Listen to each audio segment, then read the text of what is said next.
that our mind is controlling our genetics and our behavior. And when I talk about the mind, I talk about there are two parts to the mind. There's the conscious mind and the subconscious mind. The conscious mind is the latest part of evolution, is right behind our forehead right here. It's the part of the mind that we have our spirit, our personal identity with. The conscious mind is very creative. It's the one we can have positive thoughts and think about what we want in the future. The subconscious mind is more like a recording device. It records behavior, and then when you push the button, we play the behavior. So it's not creative, it's a habit mind. Well, for the longest time we thought that our conscious mind, our creative mind, is controlling our life. And that's the mind with positive thinking and the wishes and desires. The conscious mind has what do you want from your life in it. I say, what do you want out of your life? What do you want? You say, I want happiness and health and success. And I say, oh, those ideas come from the conscious mind. And the subconscious mind is not creative, it just plays habits. Well, here's the problem. The conscious mind can think about the future. The conscious mind can think about the past. We can solve a problem in our head by not paying attention to here and just going up in our head. So the point, the conscious mind is always moving from thought to thought to thought, moving around. So I say, well then, if the conscious mind's not paying attention, then who is running the life day to day, all the things we do, driving the car, doing the job? If our mind is moving, it turns out our subconscious mind. So now we know that we are only creating our life 5% of the time with our wishes and our desires. 95% of our life comes from the habits. And I go, whoa, well then we have a problem, because the fundamental habits, the first habits that we learned them from our parents, from our family, and our community. And this is the beliefs that went first into our subconscious mind. So I say, when you are being conscious, using your conscious creative mind, you're doing what you want. But the moment the conscious mind moves and thinks about something, then by default, we go to the subconscious. And I go, oh, but the main programs in the subconscious are other people's programs. We got them from our parents or from our family. And so now we find out 95% of our life is from the subconscious programs. And this is where a lot of issues come from, for a simple reason. I wish to be successful and healthy, and then I turn out to be a failure, or I turn out to have a disease, and I say, how come? And it turns out, because we're only working 5% with my wishes, 95% of the story from my family. So if my parents' behaviors created cancer, and they gave me the behaviors, then when I grow up, I will get the cancer as well.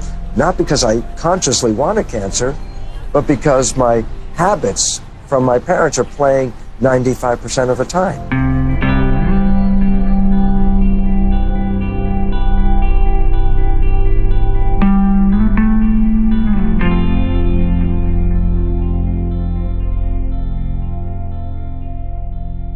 Well, this changes the way we do psychology for a very important reason. Because now we see the two minds as separate minds. Conscious is not subconscious. That conscious learns in a different way. Subconscious is more habit. Conscious is more creative. So I say, well, how can I educate a conscious mind? I say, read a book, read a self-help book. And I say, good, now you read the book.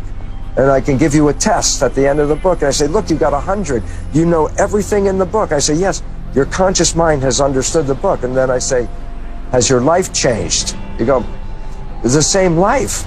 How come? And I say, because you educated the conscious mind with reading, but you didn't change the subconscious mind. So you become more aware in your consciousness, and yet you still have the same habits in your subconscious. Psychology is like that as well. I can go back and find out, my mother did this, my father did this, my friends did this in my life, and that caused me to be crazy. And I say, oh, now I know all that. And I say, where is that knowledge? I say, oh, the conscious mind knows that. I say, now that the conscious mind is aware of why you're crazy, does your life change? And I say, no, because the conscious mind learns that way, the subconscious mind learns in a different way. So if you want to change the programming in the subconscious mind, which really runs our life, we can't have the conscious mind talk to the subconscious mind. Some people say, I'm going to give myself a good talking. I will tell myself not to do this again, and it never works.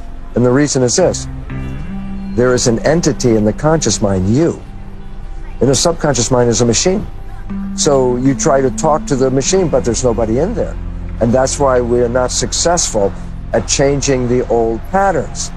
So there are 3 ways to change the subconscious mind. And this is the 3 ways the subconscious mind learns. The subconscious mind can learn from hypnosis. This is how we got the first 6 years of programming in our subconscious. The subconscious mind can learn from habit. If I repeat something over and over and over again, practice and practice and practice, the subconscious mind can learn it that way. And a 3rd way is new. It's called super learning. It's a way of like pushing the record button on a tape recorder. When you push the record button, it can download information. The new psychology, called energy psychology, activates the equivalent of super learning. So we don't have to go over your whole life experiences. In just minutes, we can take a belief that is not helping you, in minutes, and rewrite that belief in the subconscious, and you can walk away 10 minutes later a completely different person. I'm very excited by this psychology because the world is in a lot of stress. We don't have a lot of time like the old-fashioned psychology.